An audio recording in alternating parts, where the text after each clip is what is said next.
All right, on this episode of the LPDS, we have some big, big updates on the whole gate fence boarding up situation going on here at the LPDS ranch. We'll get into that into the junction.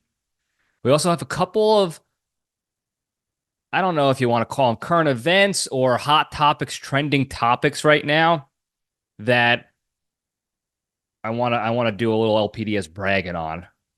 We'll get into that. And I want to talk about some interesting, cool things that you could do on the internets these days. All that plus a cage fact coming up right now.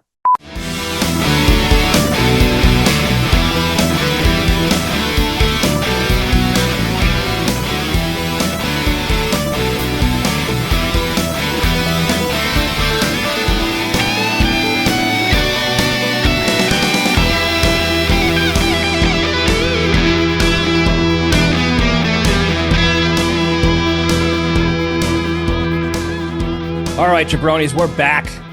Welcome back to the Libretti Podcast Diary Show. I'm your host, Libretti. It's the show that talks about nothing but finds the lessons in everything, and we have a good time doing it. Don't forget to like and subscribe and do all the how you doings and call that hotline 202-670-1114. I finally remembered to mention the hotline early on before you guys bail on the episode. So don't forget to call that hotline. We'll have a good time having conversations, answering questions, listening to jokes and trollery and what have yous. Troll jobs, you know what I'm talking about. Anyway, hope everybody had a good week. I had a climactic ending to my week, and we're going to talk about it in the junction because we do have some updates that we need to present to the world, to the masses here. But we'll get into that in the junction. I got some other stuff I want to flatten my gills about a little bit. I'm still working. I'm looking at my computer screen right now on YouTube layout. I'm still working on fine-tuning the situation with the new camera and focusing and the brightness and contrast and stuff like that.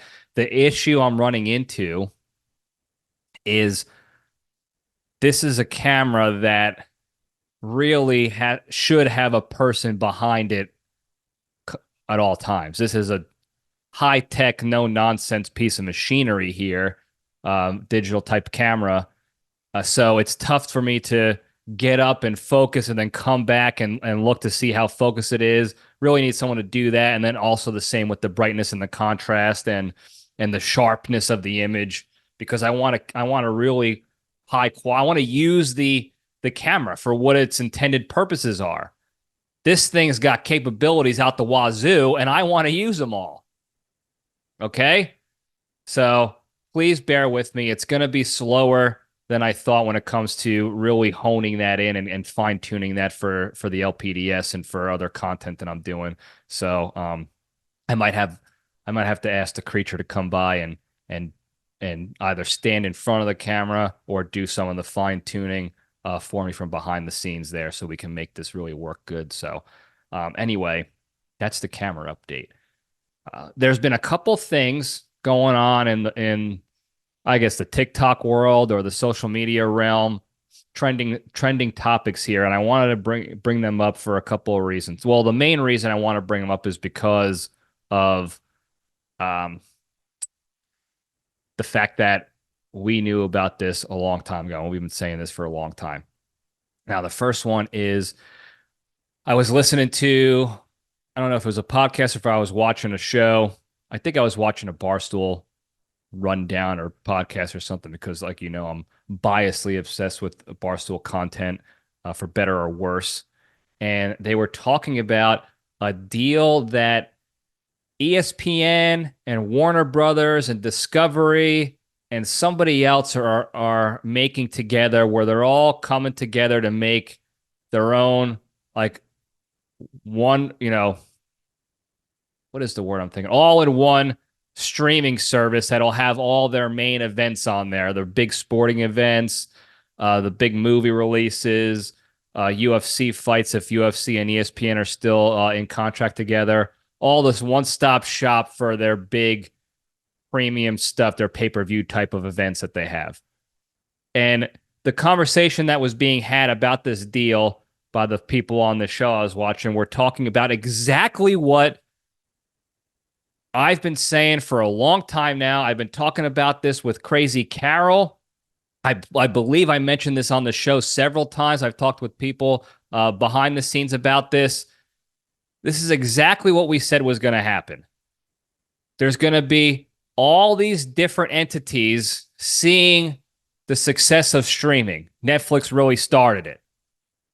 I believe Netflix was really the first one to start the whole streaming, not cable situation here on the legal end anyway. And then you start seeing all these other organizations doing it. Hulu jumped into the game, Apple, Amazon Prime. And then you got the cable companies or the cable news stations, the TV networks like NBC, Fox, CBS has some. CNN had one for about an hour. They start coming out with their own streaming. Peacock, Fox Now, HBO Max, HBO Go, Max, HBO Now, Now Max, Go Now, whatever it is. Paramount Plus. I don't know what else is there. All these different ones popping up out of the woodwork. And what did I say was going to happen? What did we say? Not just me. What did we at the LPDS say was going to happen? As more and more entities start throwing their hat in the streaming game, charging $8 to $20 a month, people are going to start getting angry because they're going to be paying the same amount for 15 streaming services, if not more, than they would be for cable that basically has everything that they were looking for to begin with the exception of a few things that the streaming services are putting exclusively on their platform that you have to sign up for and not the regular version of their station. And then what did we say was going to happen after that? People are going to get tired of it and they're going to start complaining that they want a one-stop shop for all the stuff that they're looking for.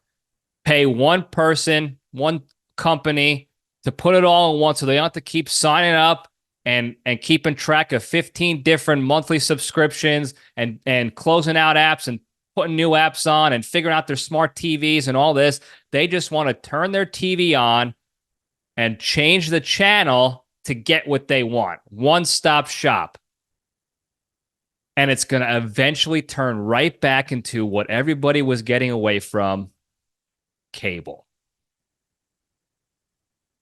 And the next phase of that evolution, de-evolution, circle of life back to cable is happening now with these giant organizations, these giant media organizations deciding to come together to create their all-in-one platform. Their all-in-one streaming platform. Now, it's not everything. It's not Peacock yet. It's not Fox Now yet. It's not Hulu. It's not Netflix, obviously. But it's getting closer. It's inching closer back to the all-in-one. And then what you're going to do is you're going to be paying for one entity just like cable. And then what are they going to do after that? Most likely, it's probably going to happen. Whatever they're doing now is going to eventually happen with the all-in-one.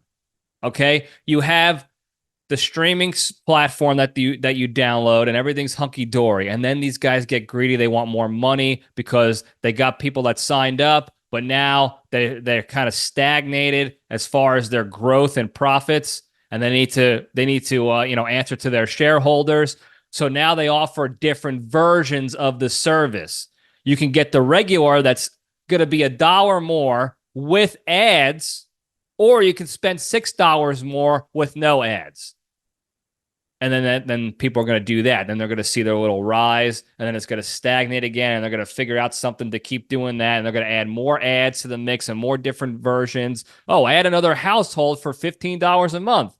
Add HD for $12 a month. And around we go back to the same exact thing that we got with cable. The one-stop shop that has almost everything you're looking for, but if you really want everything, if you want DVR so you don't have to watch commercials, that's extra money.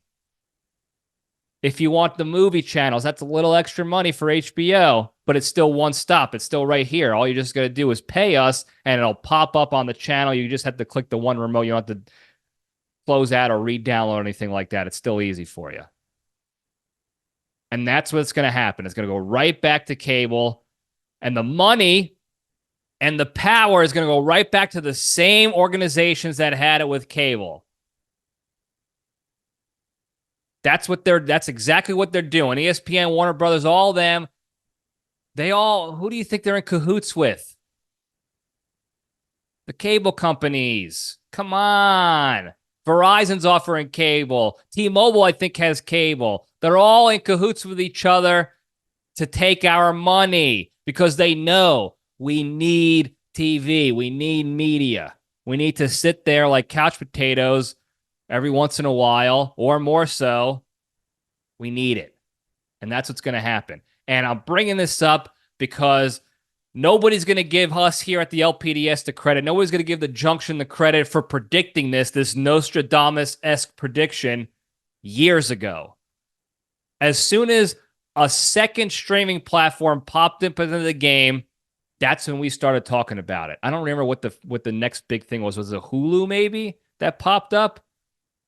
I don't exactly remember. I just know that as soon as the second thing to Netflix came up, Netflix went from mail-in DVDs to mail-order DVDs plus the streaming.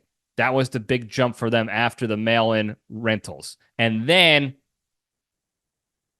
another organization came in with the streaming. I think it might have been Hulu. Don't quote me, but I think it might have been Hulu. And as soon as that happened, we knew. We knew exactly what was going to happen, because if you think about it in the history of cablery, you had the one cable plug into your TV with the rabbit ears, and you got the 6 channels, the 3 channels.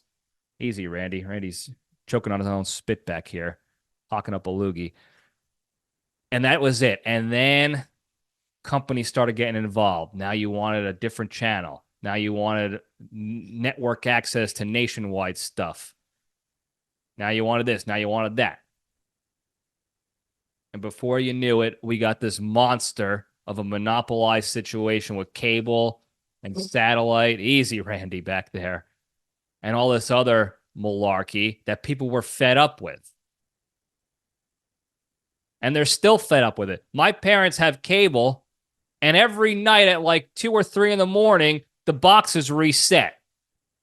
So if I'm up late with JPL3 and we're watching a John Wayne film, or watching The Godfather for the 600th time, and it's running a little late, and it passes 3 a.m., we got to wait now because the box is reset.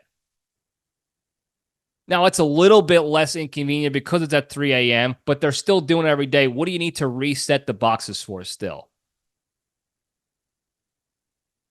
And they constantly remove channels and add channels and remove channels and add channels because they get into little heated contract disputes with the channel owners, the station owners, whatever. And it's still a problem, but it's still a one-stop shop for most people. And while cable continues to struggle, they're also going to continue to find those ways to get back on top. And that means getting into bed with the streaming companies, a.k.a. the media networks, the cable networks, not cable network, the TV networks that were working with cable in the past. It's all going to come back. It's all going to come back. So just be aware. If this is the first time you're hearing this, be aware that's happening. Okay? And then you don't have to sit there and wonder how we got to this point in our media lives. How we're sitting here now with a quote-unquote streaming service that has ads and is a one-stop shop for about 90% of the stuff, and you're paying exorbitant amounts of money for it, and you're still not getting everything you want. You have to pay more for everything you want. Because it's about the money and the power for these networks and organizations, and this is how they're going to get us. And they know. They prey on our weakness to have the one-stop shop plus all the bells and whistles. But that's just a little brag of the LPDS community as I plug my computer in before it dies on me. We've been talking about this before anybody was even considering this as a possibility. We knew. We already did. Now, moving on to another topic that's trending now that is supposedly this new trend, but it's really not. And I'll tell you why. This is Family Show Terrence. Put the kids to bed.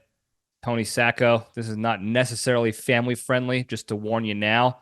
And this is another LPDS caveat for all you folks out there. I don't do this. Okay, I am not sitting here doing this particular thing on a regular basis, but I and others knew about this thing 20 years ago, at least. It's this trend that is being repopularized, according to most people, this new trend that came out based off of the leaked Drake pee-pee video. And if you don't know what I'm talking about, not a family show, T. Sorry, put the kids away. Everybody earmuffs if you're not into this. There was a leaked video of Drake, the rapper, a hip-hop artist, character on, what the heck was that show called? Not The Rude. I forgot what it's called, but he was a character on some famous TV show back in the day. And it's a video of him in his private jet holding his schlong, his schwatz, and he's sort of like giving it a little bit of a hand-supported helicopter pee-pee. How you doing? Now, a lot of people were buzzing about the fact that he's got a long hog, and then that devolved into how he got to that. And they started talking about this method called jelking. Jelqing. Jelking. And it was supposedly this method of like sort of like an exercise, if you will, for your pee-pee to make it bigger. Jelking. Like this. If you're looking in YouTube land, you like grab it and you slowly pull out, and you can do it this other way too.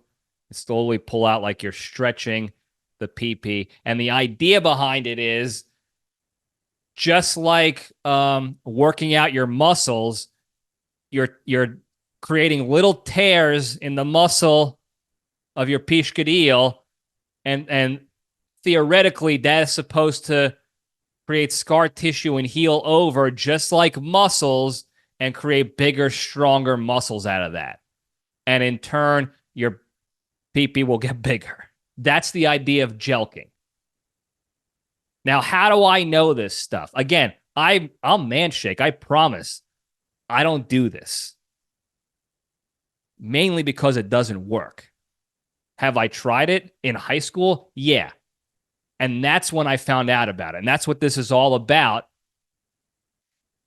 20 years ago in high school, I had a friend, childhood friend. I still talk to him. He's still a friend to this day. We were talking about this a couple days ago. He found out about jelking on the early internets. Talking about like 03, 04, 05 time frame, 2000s, the aughts or whatever they're called. That's when we first heard about it, and he found it on the Wild West version of the internets where everything was out there. And that was the running joke and the big thing around the friend group in high school was, if you want a big pee-pee, you don't have to go buy gas station dick pills or horny goat wee, whatever they're called. You could just do jelk and work out your wiener to get it bigger. Now, obviously, it didn't work. It doesn't work. It's not a real thing. The theory makes sense, but the pishkadil muscles are not the same in the sense that the scar tissue will, you know, rehabilitate, grow, repair, and create a bigger muscular member. All it does is tear up the tissue in your pee-pee, and it creates problems in the long run. Now, again, high school, I'm a child. I'm a stupid 16, 17, 18-year-old piss pants kid without a fully formed brain. And luckily, I think what happened was our standard teenage brains kicked in of like, it didn't work after the first time. I don't have a 17-inch hog, so I'm done. We're not doing this anymore. But it was still a running joke. It was like, oh, what are you doing this weekend? Jelking? Jelking. We used to do this. This was the thing. We can make this symbol in silence to each other in class. You just look over at your friend and you just do jelking. And that's what and then they knew. You got a good laugh at it. It was stupid, childish stuff. We used to draw back in the days. They probably don't use them anymore. When they had chalkboards, blackboards with regular chalk, we used to draw dongs on our hand, little wieners on our hand, and we would go up and pat the back of our buddy in class because we had to wear navy blue blazers in school, and the chalk would imprint on their back, and they would have a wiener on their back. We were stupid humphead kids having a good time, drawing dongs on each other and jelking, trying to find ways to get better. Fast forward 20 plus years, and you have this Drake helicopter pee-pee video coming out, and people saying it's because of jelking. And these are the same people who are clearly not doing their research thoroughly in the annals of the internets to see that this is not a new thing. It also doesn't work. But it's been blown up on TikTok as if it's this new thing that these people are the first to discover it. And my one friend texted me, and he sent me like a quick clip of somebody talking about it on like a morning show. And they had a doctor come on to talk about how jelking doesn't work because they don't want kids pulling on their hogs until they hurt themselves and have to go to the ER. And he said, look, he goes, you see this? They think this is new. It's not new, folks. It's not new, and it doesn't work. Okay? I promise you it doesn't work. Don't try it. You're just going to hurt yourself. Okay? But I just found it interesting overall. We're back to family show, by the way. Terrence, you can wake the kids back up. These two particular topics are trending and getting popular in the news right now, in the media, social media realm. And these were both things that the LPDS community was already tracking for years. And if that's not further proof that we're ahead of the game, always on the cutting edge of news, trends, predictions, conspiracies, everything, I don't know what's going to prove it to you. I don't know how many more times we have to be right for the outsiders to believe us and to want to be let into the junction. So anyway, those are the two topics that I got. I'm trying to think what else happened this week. I got a recommendation of a song from The Creature, actually. And it was and this is talking to the point of the interesting aspect of the media and all the cool things, not media, the internet. And all the cool things that you can actually learn and dive into all these cool little rabbit holes that you know on the internet if you want to. And it kind of goes to the lesson of you don't have to live in the trenches of social media doom and gloom all the time. Not everything's going to be bad. You can cultivate your own experience on the internet, and it can be really fun and interesting. So The Creature recommended this song because we were talking about songs that we can put on repeat for like 6 months straight and never get tired of it. And that's just how he and I are.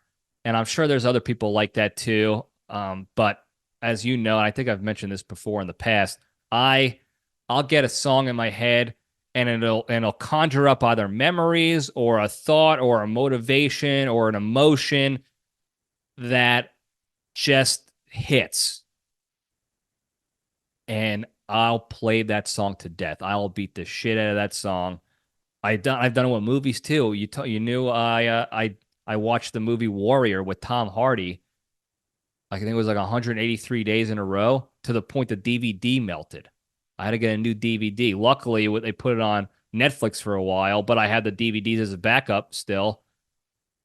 And that's just, I get into these phases with songs or movies or something, and I become obsessed with it. And there's nothing that you can do that's going to make me sick and tired of these songs or movies or whatever it is. When I'm in the zone, I'm in it. Again, for better or worse, I'm in it. So we were talking about these songs and getting into that zone, into our feels. And he recommended this cover of the song Sound of Silence. Now, I'm sure a lot of you have heard this cover before. It's by the heavy metal band Disturbed. I heard of the cover. I never actually listened to it myself. I know of the band Disturbed, Down with the Sickness, and all that other stuff. But for whatever reason, I never heard the cover of this song, Sound of Silence, and I love that song. Hello, Darkness, my old friend. I've come to talk with you again. That song, Simon and Garfunkel. And I turn this song on, and I haven't turned the song off for about 6 days, going on 7. It's on anytime I'm in the car. I play it while I'm making food. I play it if I have a break from work. I play it when I'm right before I go into work out because I don't use headphones. I play before bed. I can't stop listening to this song. And I went down an internet rabbit hole about this cover, about the lead singer David Draymond, about the history of the song and the meaning behind the song. And I was watching reaction videos, and I was learning about why this cover is so good, and not just because it's great to listen to, but because of all the nuance behind it and the skill involved in making it so good. I went down this rabbit hole, and it was awesome. I learned so much about the sort of the science behind the art of the lead singer David Draymond, and how he sings, the parts of his body that he lets air into the diaphragm, how he expands his rib cage to get some grit sound behind his voice and the tone. And it's wildly impressive stuff.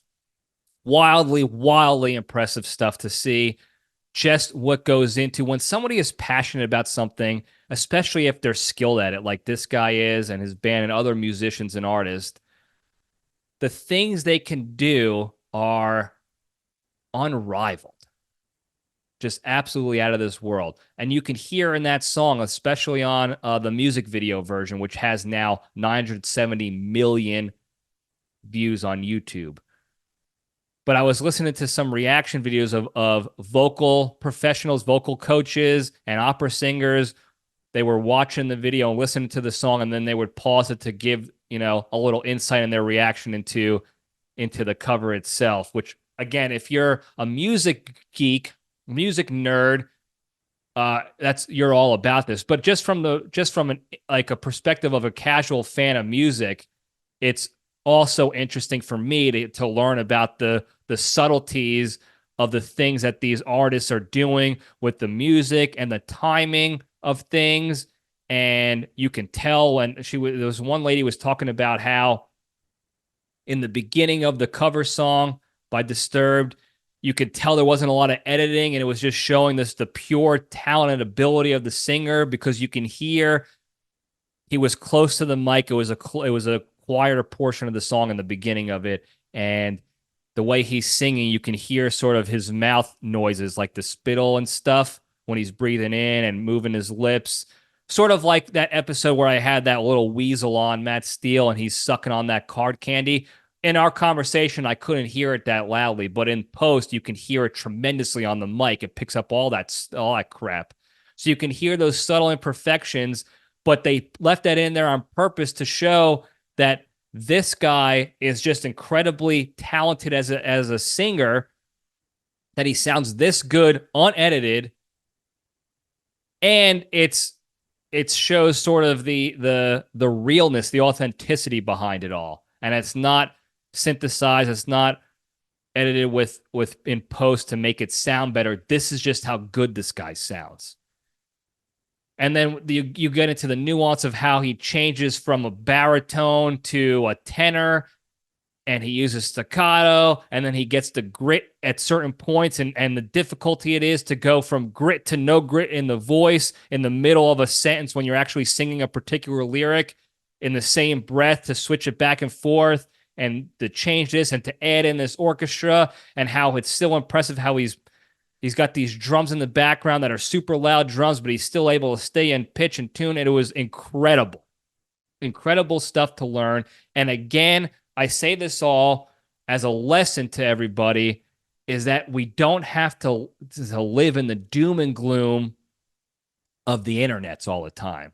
We don't have to live in the political garbage and mumbo jumbo and the drama and chaos that's pushed down our throats. There are great things out there, not politically based, just entertaining, educational things out there. And this is one of them. I'm obsessed with this song. I've listened to it. It has to be close to 600 times this week, at least. And I can't get enough of it. I can't wait to listen to it after I get done with this episode. I highly recommend you go check it out if you haven't already. Even for the folks who don't like heavy metal screamo, you have to trust me on this. It's not that. Okay? Go maybe listen to the original song, Sound of Silence by Simon and Garfunkel, and then go listen to Disturbed's cover version of it. It's absolutely incredible. I can't, and this is just because I have a bit of a small brain syndrome here. I can't imagine anybody who doesn't like this. Now, I understand art is incredibly subjective, so I get it. In reality, I'm sure there's people who don't like it, and I'm sure there's purists who like the original better because simply it's the original. So I got it, whatever. But when you hear this from an objective point of view, from the skill and the abilities and the orchestra in the background, it's just hard for me to not see people enjoy it and like it. So thank you to the Creature for introducing that to me. Maybe I'm not thankful. Maybe I should be mad at him because I am obsessed with this song. But I'm also thankful because I learned a lot about it. I saw a lot of interviews with the lead singer David Draymond and his history. He's a New Yorker, Jewish guy. He was trained as a cantor for synagogues before he got into the band to do heavy metal, and the mental health issues he's been dealing with recently and how he's fighting through that because he doesn't want to end up like his friends from other bands like Linkin Park and stuff that end in suicide. And it's again, you can get into these rabbit holes and actually learn something and enjoy things. Okay? That's up to you, though. All right? That's up to you. That's up to me individually. We have the complete control and ability to do so, despite what the algorithms want to push you on Google searches and all that stuff. We can find the cool stuff to learn about and be entertained by. So I highly recommend that. And I highly recommend you go and find something cool and interesting to you if this is not your thing. And I guarantee you could find something like that. So that's all I have to say about that. Moving on into the Junction, into the good stuff, because we got some updates. But first, we'll step into the cage.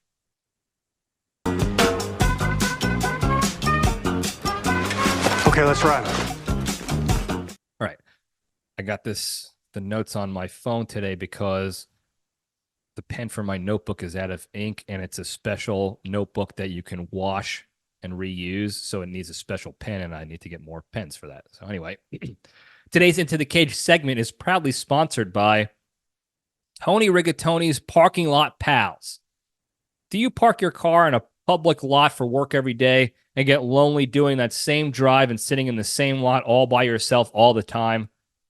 Then whistle on over one of the parking lot pals. Tony's parking pals are highly unprofessional gals and fellas who are rigorously trained by Tony himself to cater to your every companionship desire. Want someone to talk to? You got it. Want to feel like you're the big daddy of the parking lot? No problemo. Whatever you want, you'll get it. So to spend some quality time with a parking lot pal today, just head over to lane 29, spot 29, and whisper sweet nothings into Tony's ear. And if you use the promo code Quickie in a Jiffy, you'll get 29% off your first pal experience. Cash only, no checks. Everybody wants a pal. And if you can find it in any way, shape, or form, I suggest you go get it. And if you can get it at a discounted rate by using the special promo code password, do it. Okay? And if it's backed by the Tony Rigatoni guarantee, you know it's going to be questionable at best. So I recommend that too as well. So there you go. All right, the Cage fact. Nic Cage went to the Saturn Awards. And I don't know much about the Saturn Awards. Apparently, they are more movie awards for certain genres of film.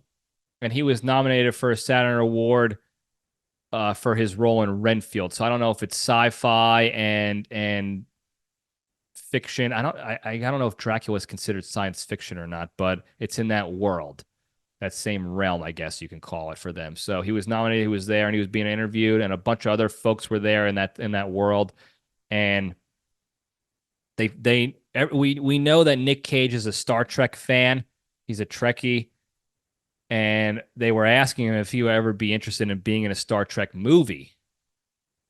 And of course, he said, yeah, absolutely, but it would have to be the right movie. And this is where he's kind of getting into that new era of Nic Cage where he's picking and choosing the movies he wants to finish his career off of. So he said it has to be the right film for me and the right role.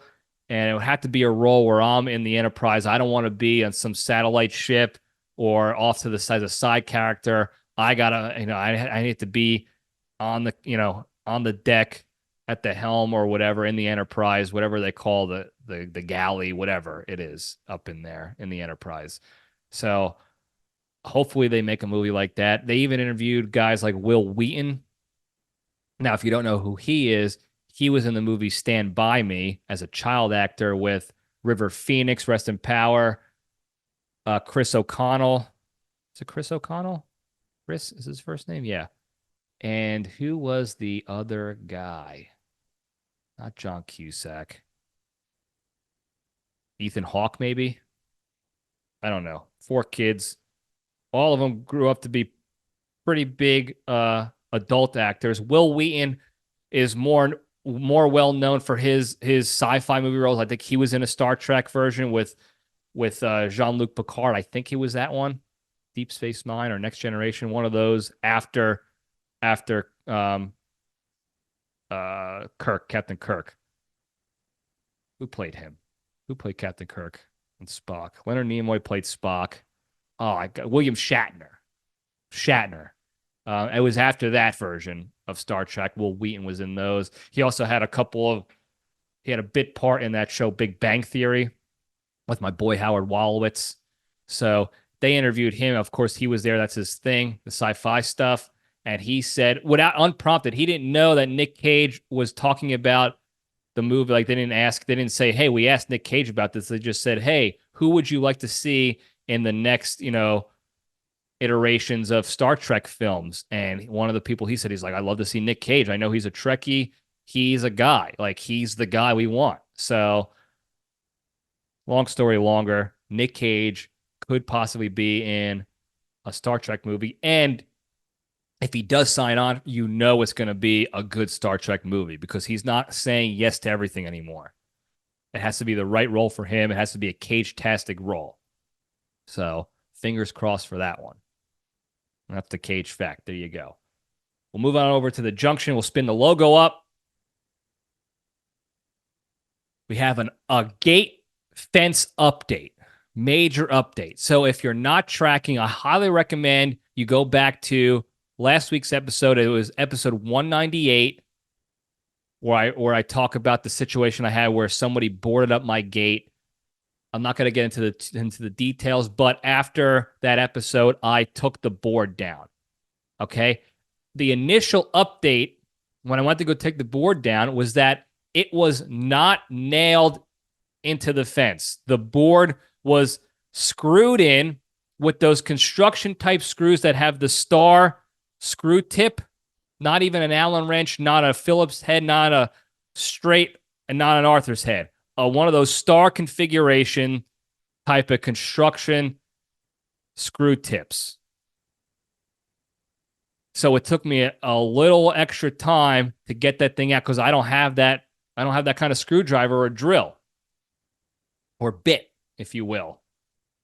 So I was prying with the hammer and all this other stuff, and luckily they screwed the screws so far into the board that it was already halfway through the board, and I was able to pry it through the rest of the way. So I had screws just sticking out of my gate.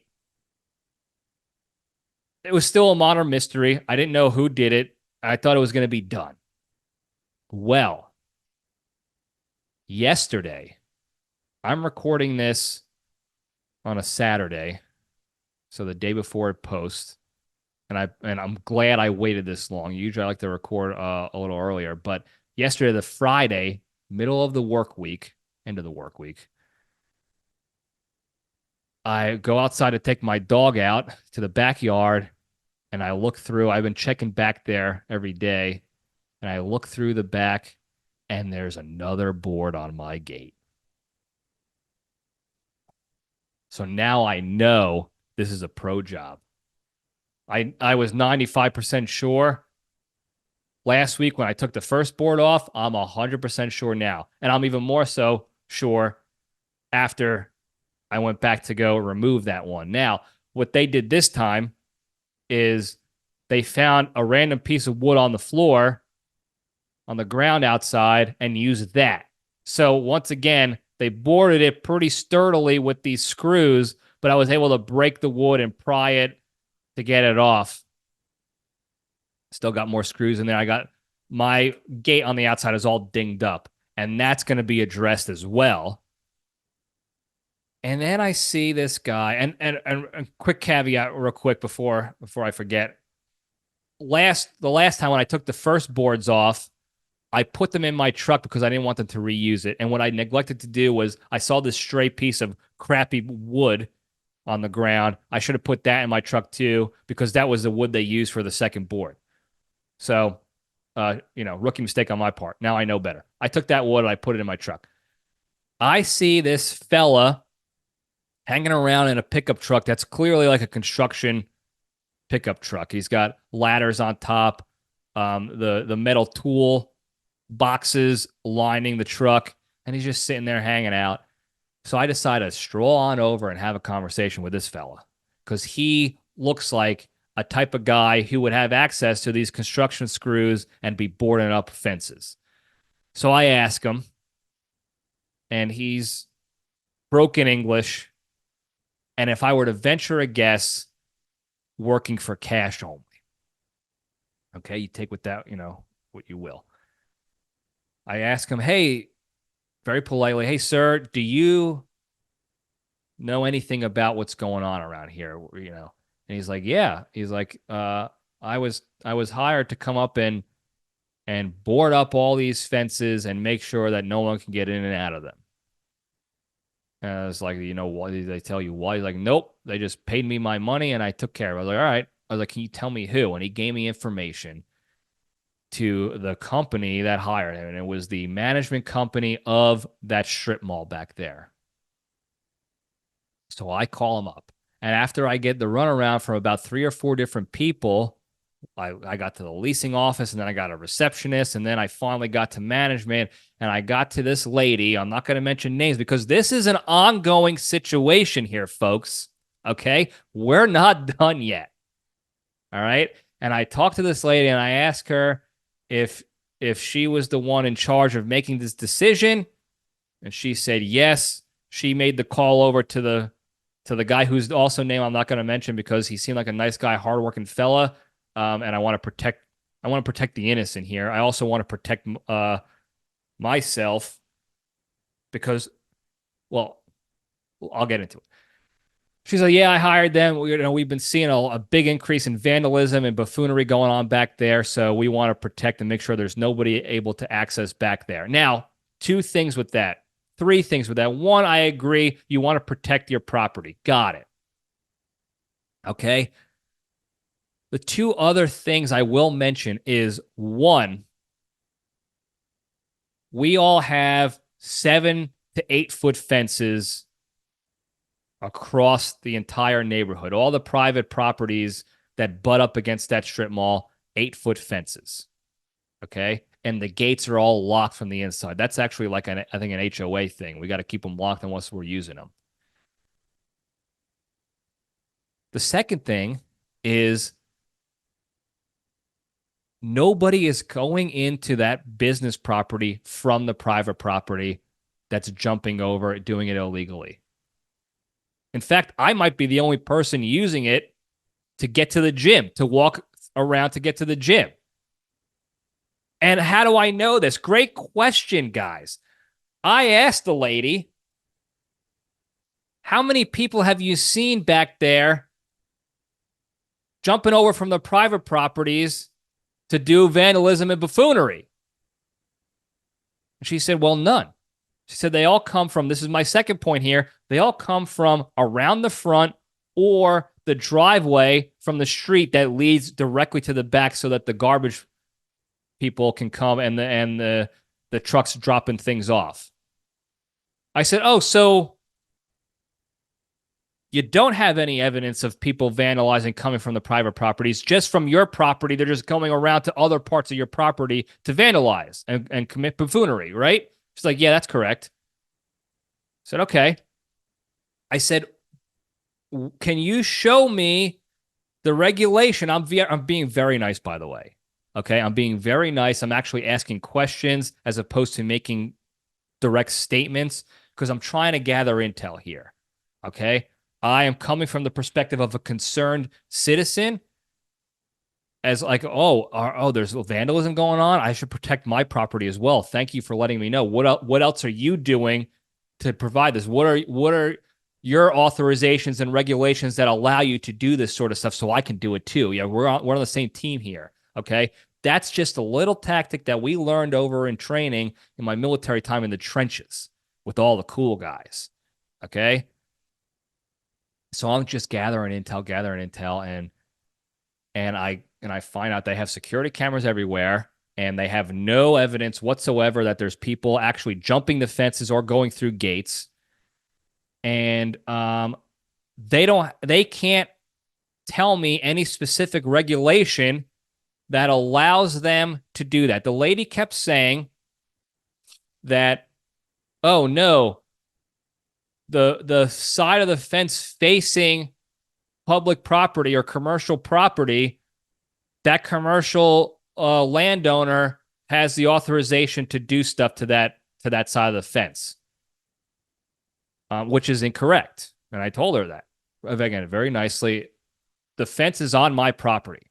It's on my property line. I verified with my zoning. I had to end up doing all the things JPL 3 wanted me to do in the first place. Okay? I wanted to do the booby trap route. I wanted to set up powder bombs and cameras and confetti, and I wanted a clown to come out and squirt them with the flour as soon as they turn around and then wipe their eyes from the smoke. I wanted it all. Instead, I'm going the Ranger Rick route and the deputy private pile route, and we have to plan a contingency effort, a contingency mission, a contingency combat campaign, if you will.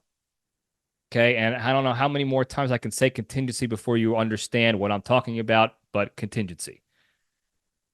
So I ended up having to do all the stuff my old man did. I got the zoning from my title company to verify that the fence is on my property, and the outside of the fence still has several inches of my property before it hits the property line.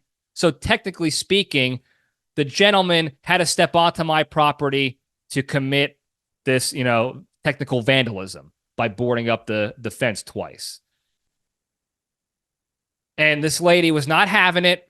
No, we're allowed to do this. You don't understand. We're allowed to do this. I was like, okay, just show me the regulation.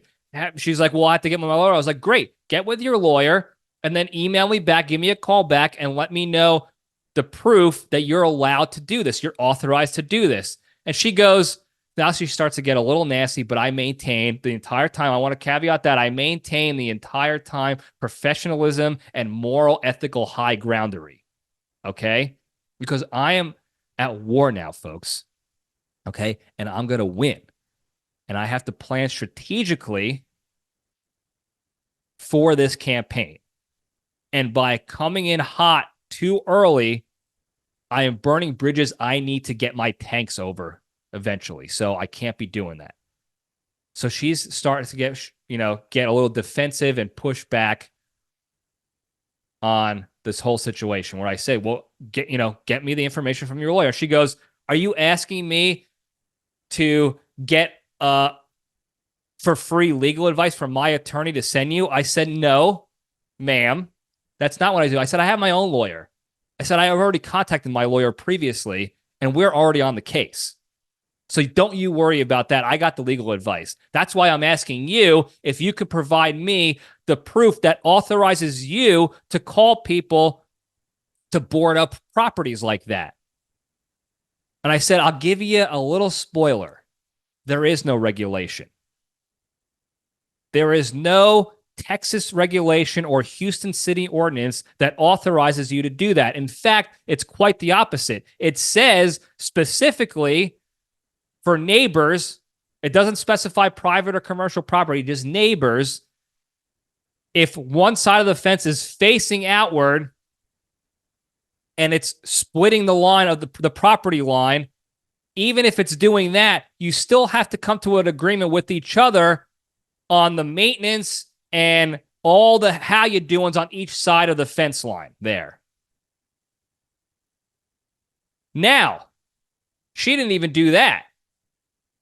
Even if it was on the property line, she didn't even do that. She took it upon herself to say, no, we have the authority to do so. We're going to do this. Not to mention the fact that it's not even on their property line. It's not split. It's no lines are being split. Nothing's split. It is on my property, and there's more of my property up to the curb to get to their stupid commercial property. So this is straight up vandalism. And in fact, if I wanted to, and I'm not quite there yet, but it is part of the arsenal.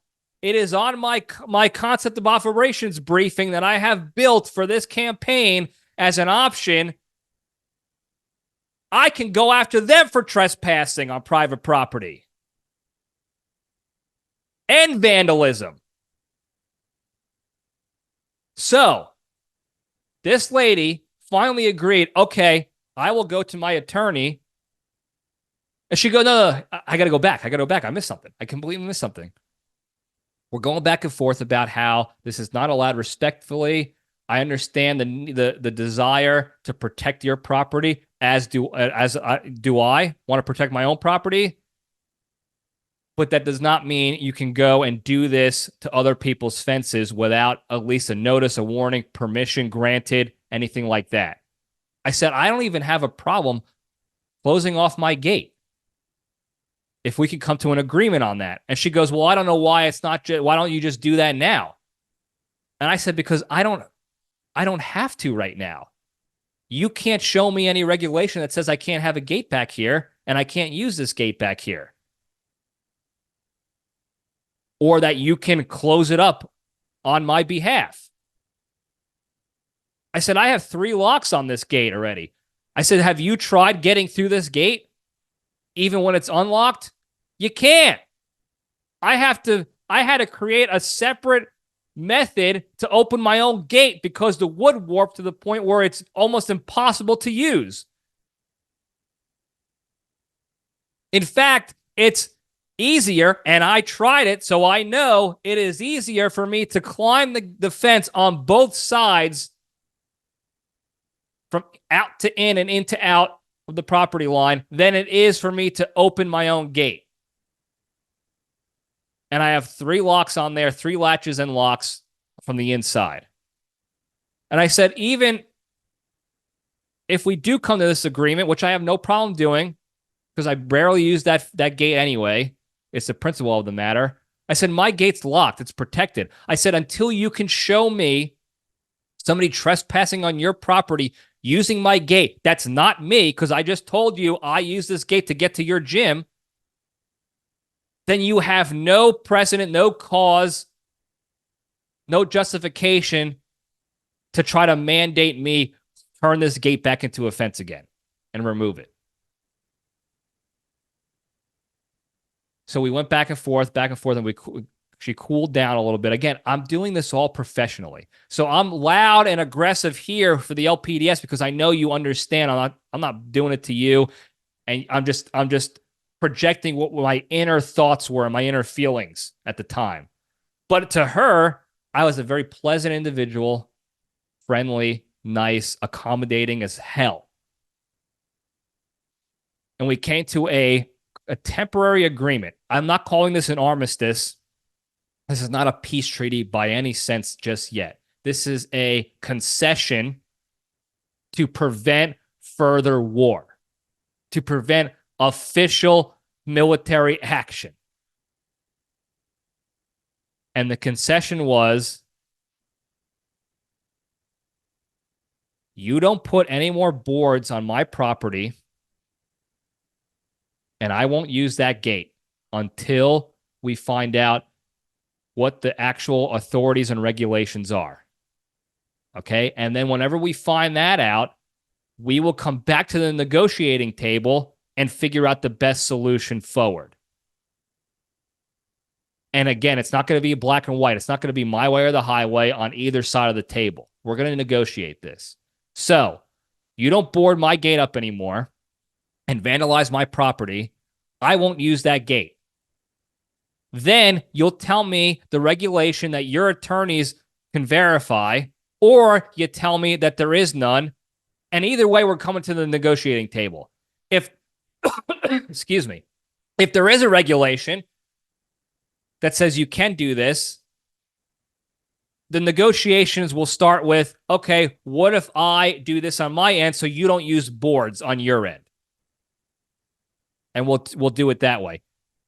If there's no regulation, and maybe I'll even put up a sign, I'll tell them, put up a sign that, you know, whatever you want to put up on my side of the fence, you can do that. We can come to that agreement without removing the gate altogether.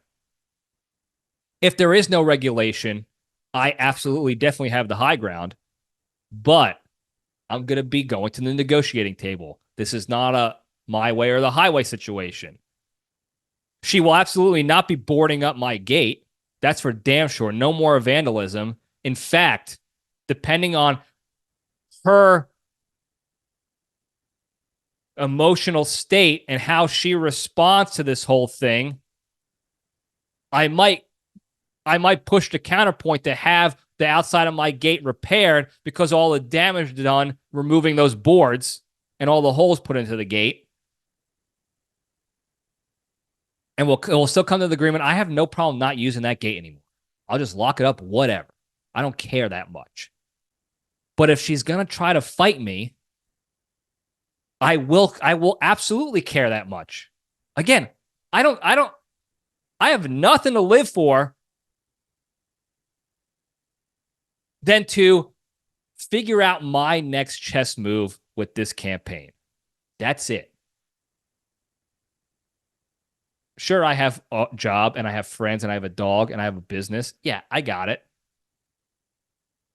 But when you're at war, when you're going to the mattresses, the priorities shift. I'm sorry.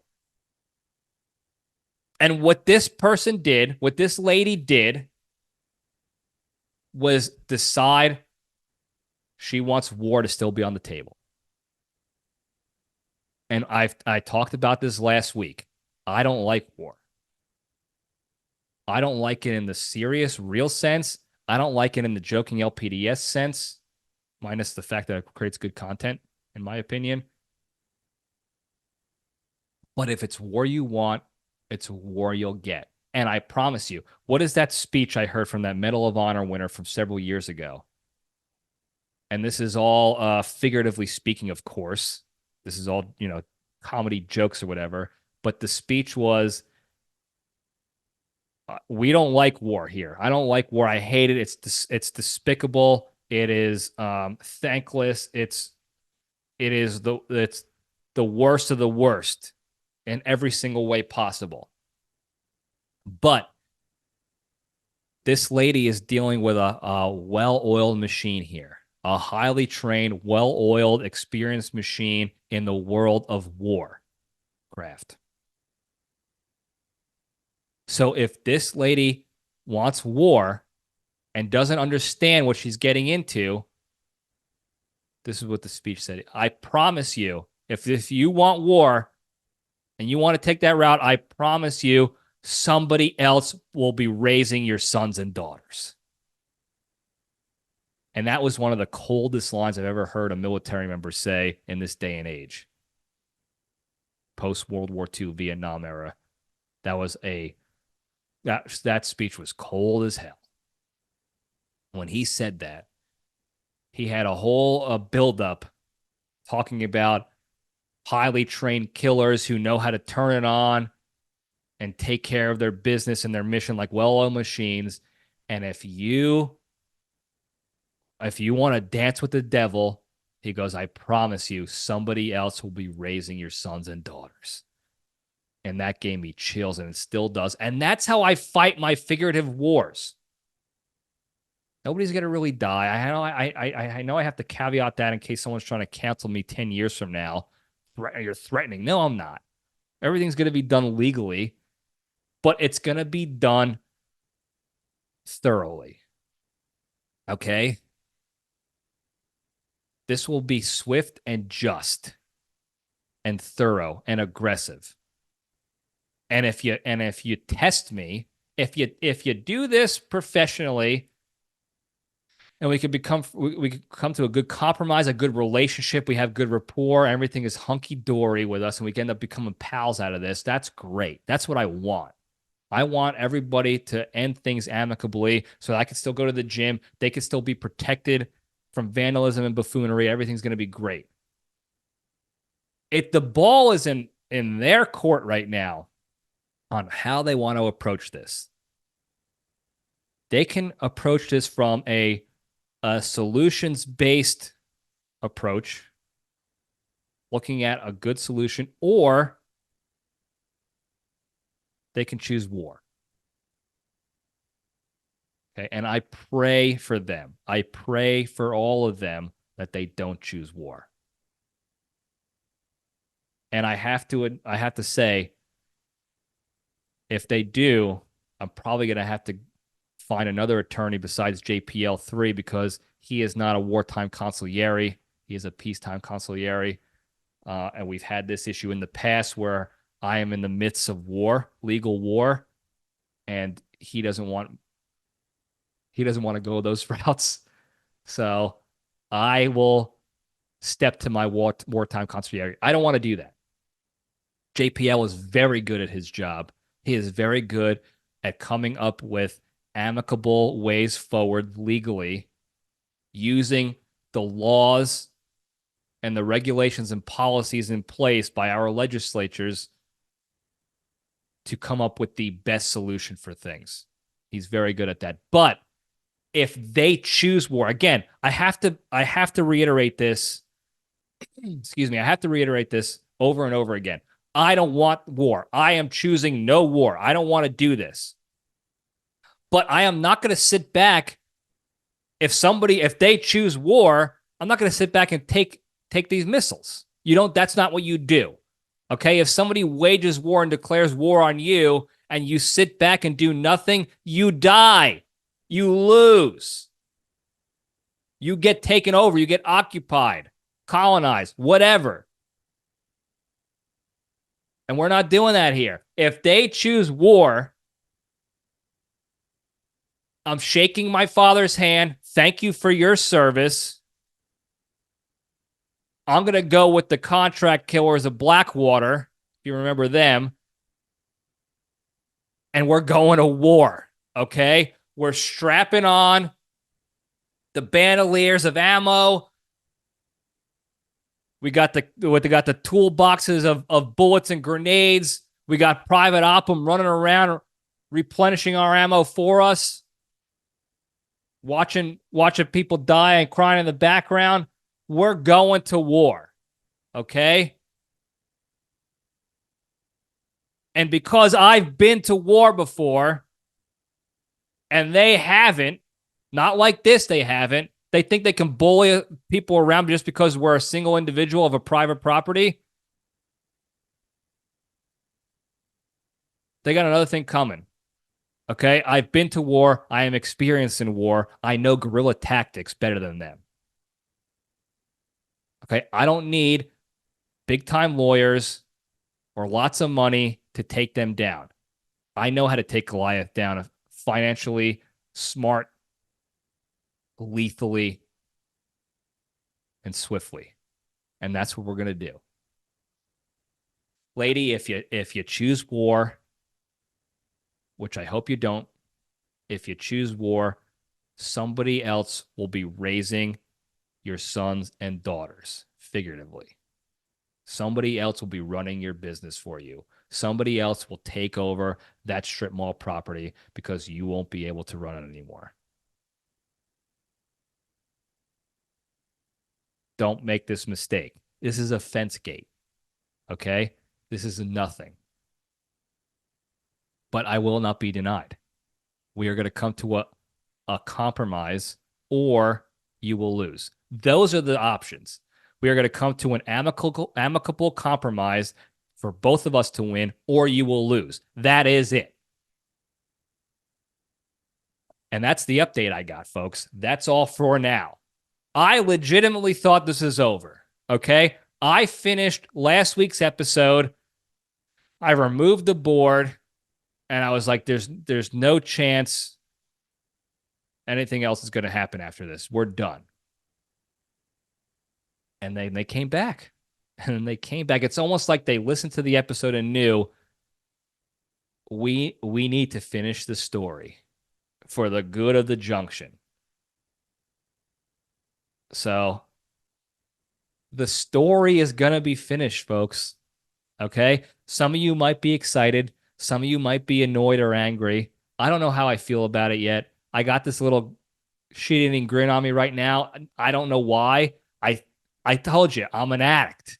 When it comes to this stuff, when it comes to fake war, figurative war, I'm an addict. It's a drug I need to stay away from. But if you force it on me, I'm a whole other person. Okay? And I get back in. Once I get another taste, that's it. I'm gone. John Libretti is gone. Okay? Sergeant Savage is here. Tony Riggs is coming to the party. Okay? I don't know who I am. When you wage war on me, I don't know who I am. Okay? I just know that legally speaking, you will die. And it's an addiction. I have to stop. I can't. I'm just thinking about it. Again, I got this shit-eating grin like, oh, I kind of hope I don't want her to go to war, but I kind of hope she goes to war. I kind of hope she makes that choice. It's win-win for everybody, or they will lose. I don't want it to happen that way. I don't want her to lose. I don't want to go to war. But I could use a taste of it again. I have been out of the game for a little bit. And when you get out of the game, just like in everything you're passionate about and you immerse your entire existence into, like my college baseball, real war, my jobs, friends and family, when you immerse yourself into something so deeply like I do, songs, movies like that, and then you get out, there's a hole. There is a void that needs to be filled, and I usually find the next obsession to fill that void, whether it's a book, a hobby, whatever. I haven't filled the war void yet. I got the business. That's a different thing. That's not filling a void. That's a new endeavor. But I haven't filled the figurative war void yet, so I'm hurting. And if this lady is going to make the insane decision to shoot that needle into me, we're going to have a situation on our hands, folks. We're going to have a situation. You know what I'm talking about. You know what I'm talking about. I'm getting jittery thinking about it. I got pins and needles. I'm sweating a little bit. My pants are getting tight. This is not a good thing. This is not a good thing. I hope for everybody's sake, she does not make the wrong decision. So I will keep you all updated on it. This is not over. This is not over. We got to think of a good name for this campaign, this operation. If you have ideas, let me know. Hit me up in the comments. Call the hotline 202-670-1114.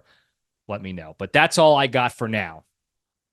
Before we go, the big three very quickly, the 3 pillars to staying strong and being a better, happier, kinder, healthier, more genuine human being and spreading that positivity and goodness throughout the land. Number 1, exercise every day. Do something to improve your health and wellness and fitness, either physically, mentally, or emotionally. Number 2, don't be a shitty person, be a kind person. When the opportunity arises and you're feeling some sort of negative emotion towards something for whatever reason, a social media post, a political spiel, someone's being a dickhead, a lady is trying to vandalize your property and also being unfriendly and rude to you, acknowledge your emotions in that state, in that situation, detach from the negative emotions so you're not responding negatively, and remove yourself from the situation or kill them with kindness. That way, you're minimizing the negativity and the shit going on in the world, and you're allowing yourself the mental and emotional capacity to go spend your time elsewhere on more positive, productive things. And number 3, the most important one, be genuinely thankful and grateful for all the good you have in your lives. Because you never know when those things or those people or those experiences are going to be gone. So take the time each and every day to actively think about at least one good thing in your life and what your life would be like without that thing and how shitty it might be. And that'll put you in the state of gratitude as opposed to taking things for granted. You couple that with not being a shitty person and removing yourself from the negativity, being kind to others, and you couple that with exercising and becoming an absolute beast physically, mentally, and emotionally. And I promise you all, I promise you, every week, I promise you, every day, I promise you, you do this stuff every day, you'll be a better, happier, kinder, healthier, more genuine human being who can spread that goodness and positivity throughout the land. Thank you guys for tuning in. Don't forget to like and subscribe. Put your notifications on. Hit that hotline 202-670-1114. And we'll have a good time with it all. Thank you guys again. I love you all. Stay strong.